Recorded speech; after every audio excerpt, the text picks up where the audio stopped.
Bienvenidos a la clase 4 del curso gratuito de Needle Felting para principiantes. En la clase anterior aprendimos a hacer una esfera y hoy vamos a avanzar un pasito más aprendiendo a hacer otra forma básica, el cilindro. Esta forma es súper versátil y nos va a servir como base para muchas figuras, desde extremidades hasta cuerpos o diferentes elementos. Y lo que me interesa mostrarte hoy es que, al igual que en muchos aspectos de la vida, en el felting no hay una única forma correcta de hacer las cosas. Así como cada figura se puede resolver de muchas maneras, también existen distintas técnicas para construir formas básicas como esta. Así que hoy te voy a mostrar dos formas distintas de hacer un cilindro que aprendí en distintas formaciones y que pueden ayudarte a encontrar la que mejor se adapta a tu estilo. Además, lo vamos a realizar con dos materiales diferentes. La primera técnica, que podemos llamar cilindro con palito o de fibras transversales, consiste en usar un palito de brochet o similar como guía. Lo que hacemos es tomar una cantidad de vellón, que puede ser vellón de lana o vellón siliconado, y lo enrollamos alrededor del palito lo más apretado que podamos. Cuanto más ajustado quede ese primer rollito, mejor va a funcionar como base firme para nuestro cilindro. La clave acá es que, como estamos envolviendo el palito, las fibras quedan orientadas de forma transversal al eje del cilindro. Esto lo vas a notar mucho más claramente si estás usando un vellón de lana de pelo largo, porque las fibras están todas peinadas en una misma dirección y es más fácil ver cómo se acomodan. En cambio, si usas vellón siliconado, que es más desordenado y con fibras enredadas como en una nube, esta dirección no es tan marcada. Una vez que terminamos de envolver el vellón en el palito, lo ideal es dar algunos pinchazos antes de retirarlo. Envolvemos el vellón lo más apretado posible y, sin sacar el palito, damos unos pinchazos con la aguja en un ángulo lo más paralelo posible al eje del cilindro. Esto es importante por dos motivos. Primero, para no golpear la aguja con el palito y evitar que se rompa. Y segundo, para ir fijando el vellón en su lugar y que no se desarme todo cuando retiremos el palito. Vamos girando el cilindro mientras hacemos estos pinchazos paralelos para asegurar la forma de manera pareja. Una vez que retiramos el palito, podemos empezar a alternar distintos ángulos de pinchazo. Algunos perpendiculares, otros a 45 grados y otros paralelos al eje. Si solo pinchamos de forma paralela, lo que va a pasar es que el cilindro se va a ir acortando cada vez más, porque las fibras se van compactando en esa dirección. Por eso es importante variar los ángulos para mantener la proporción. También es fundamental ir girando el cilindro sobre su eje mientras trabajamos, porque si siempre pinchamos del mismo lado, va a tender a curvarse y quedar torcido. Y algo más, nos podemos ayudar con los dedos, ejerciendo presión para sostener la forma que queremos lograr. Esa presión con las manos le da una guía a las fibras y luego, con la aguja, las vamos fijando en esa posición. Es como un trabajo en equipo entre la presión de los dedos y la dirección de los pinchazos. Este paso puede llevar bastante tiempo, así que no te preocupes si sentís que avanza lento. Es parte del proceso. Justamente una de las cosas lindas del needle felting es que, aunque requiere paciencia, también nos regala momentos para conectar con el presente. Cada pinchazo, aunque chiquito, va construyendo la forma, y si te das el tiempo para entrar en ese ritmo, puede volverse algo casi meditativo. No hace falta que todo salga perfecto desde el inicio. Podés aprovechar esta etapa más repetitiva para observar cómo se comporta el vellón, cómo va tomando forma y también para disfrutar de ese modo medio piloto automático que a veces se activa cuando las manos hacen lo suyo y la mente puede descansar un poco. Así que, si podés, regálate ese ratito para ir moldeando con calma, sin apuro.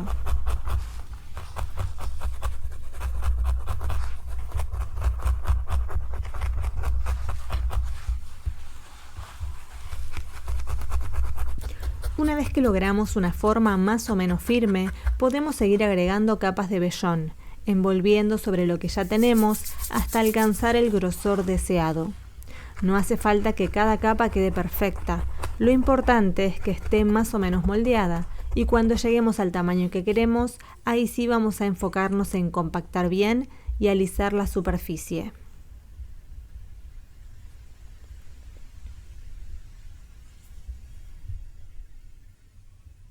La segunda técnica que quiero mostrarte es más manual y no requiere ningún soporte. La llamo cilindro amasado o de fibras paralelas. Consiste en tomar el vellón con las manos y comenzar a moldearlo como si hiciéramos un choricito o un rollito a mano. Vamos apretando el vellón entre las palmas, dándole esa forma alargada, y al mismo tiempo vamos pinchando para que se empiece a fijar. Es como un proceso en el que vamos amasando un poquito, pinchamos, seguimos amasando, volvemos a pinchar y así sucesivamente.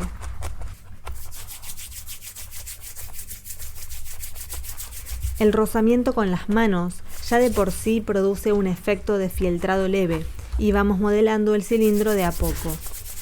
En esta técnica, si estás usando vellón de lana de pelo largo, podemos cortar con tijeras los extremos para determinar el largo que queremos darle al cilindro. También vas a ver que las fibras tienden a quedar paralelas al eje del cilindro porque lo que estamos haciendo es alargar el vellón en la misma dirección en la que se acomodan las fibras. En cambio, con el vellón siliconado, de nuevo, esa distinción no es tan visible porque las fibras no tienen una dirección definida, pero el proceso funciona igual, solo que puede costar un poco más al principio hasta que la forma empieza a estabilizarse.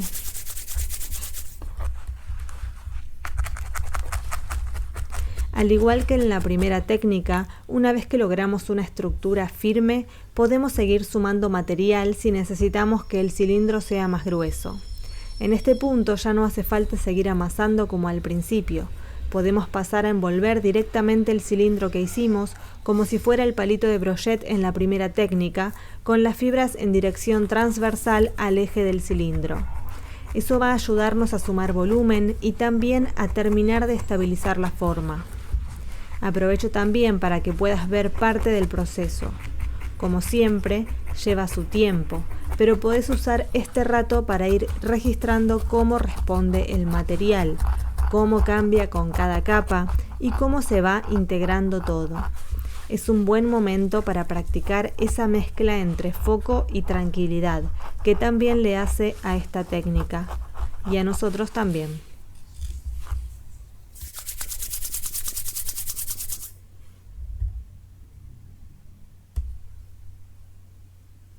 Como viste, las dos técnicas nos permiten llegar a un resultado similar, pero hay algunas diferencias importantes a tener en cuenta. En la primera técnica, al usar un palito para envolver el vellón, las fibras quedan desde el principio orientadas de forma transversal al eje del cilindro, lo que nos da una estructura inicial más prolija y pareja, y que además permite empezar a pinchar con una base más definida desde el comienzo. Es especialmente útil cuando usamos vellón de lana de pelo largo, donde se nota claramente esa orientación de las fibras. En cambio, en la segunda técnica, al formar el cilindro amasando el vellón como si estuviéramos haciendo un choricito con las manos, las fibras quedan inicialmente más bien paralelas al eje, lo cual puede darle una estructura un poco más laxa al principio. Pero a medida que vamos pinchando y compactando y agregando más material, la forma se va firmando. Es una técnica más intuitiva, que no requiere elementos externos y que nos conecta mucho con el movimiento de las manos y la sensación del material. Y como mencionamos antes, ambas técnicas se pueden combinar. Por ejemplo, en la técnica del amasado, sobre todo si estamos trabajando con vellón de lana de pelo largo, al principio las fibras van a quedar orientadas de forma paralela al eje del cilindro, porque al amasar y formar el choricito, las fibras se alinean en esa dirección. Pero lo más recomendable es luego envolver ese cilindro base con más vellón para darle firmeza. En ese segundo paso, el envolvimiento lo hacemos con fibras en dirección transversal como en la primera técnica. Es decir, usamos ese primer cilindro más laxo como estructura y lo reforzamos con fibras colocadas de forma transversal. Entonces, en la práctica, terminamos teniendo una combinación entre fibras paralelas y fibras transversales, y ya no se aprecia una única orientación. Esto hace que la estructura final sea más estable y resistente.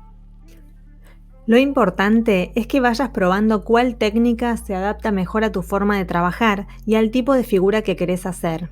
Lo lindo del needle felting es que no hay una sola manera correcta, sino muchas formas posibles que podés explorar. También vas a ver diferencias según el tipo de vellón que uses. El vellón de lana, sobre todo el de pelo largo, permite ver con más claridad la orientación de las fibras, lo cual puede ser útil para algunas formas donde queramos aprovechar esa dirección. Sin embargo, puede costar un poco más lograr una compactación firme, ya que las fibras tienden a repelerse un poco si no se trabaja con paciencia y presión sostenida. En cambio, el vellón siliconado, aunque al principio parece una nube más caótica y desordenada, una vez que comenzamos a compactarlo con la aguja, tiende a endurecerse con bastante facilidad. Muchas veces resulta más sencillo de manejar para lograr una forma firme, sobre todo al hacer figuras básicas como esferas o cilindros. Por eso puede ser una opción muy práctica y accesible, incluso más fácil de trabajar en algunas etapas, especialmente para quienes recién empiezan. Si en cambio estás usando vellón de lana de pelo corto, probablemente la experiencia se parezca más a trabajar con vellón siliconado, ya que al no tener fibras largas no vas a poder envolver de forma tan ordenada. Todo es un poco más caótico y la forma se va armando más desde el amasado y la compresión que desde una orientación clara de las fibras. Algo importante a tener en cuenta es que no estamos obligados a usar siempre el mismo tipo de vellón en toda la figura. Podemos ser flexibles y elegir el material que mejor se adapte a cada parte del trabajo. Por ejemplo, si hicimos el cuerpo con vellón siliconado porque nos resultó más fácil formar un elipsoide con ese material, pero a la hora de hacer los brazos sentimos que el cilindro nos sale mejor con vellón de lana, podemos hacerlo sin problema. Después vamos a cubrir todo con vellón de lana de color, así que lo que quede en el interior no se va a ver. Lo importante es que cada parte del proceso sea lo más práctica, accesible y agradable posible. Incluso puede pasar que una técnica o un material nos funcione mejor en un momento y en otro no, y está bien que vayamos ajustando sobre la marcha. El needle felting también tiene mucho de eso, de aprender a adaptarnos, de probar y de encontrar lo que mejor nos resulta en ese momento. Te invito a que pruebes las dos técnicas y con los dos tipos de vellón, si tenés, para que puedas comparar sensaciones, tiempos y resultados. No hay una única forma correcta. Lo importante es que vayas encontrando la manera que te resulte más cómoda. En la próxima clase vamos a aprender cómo hacer un cono, una forma que también nos va a servir muchísimo para un montón de personajes y objetos, así que no te la pierdas. Y si esta clase te gustó, déjame un like, compartila con alguien que también quiera aprender y suscríbete al canal para tener a mano las demás clases del curso. También te recuerdo que todos los martes tenemos los martes de felting en vivo, donde podés verme trabajar en tiempo real mientras armo distintas figuras y conectamos con el presente y la creatividad. Te espero por ahí también.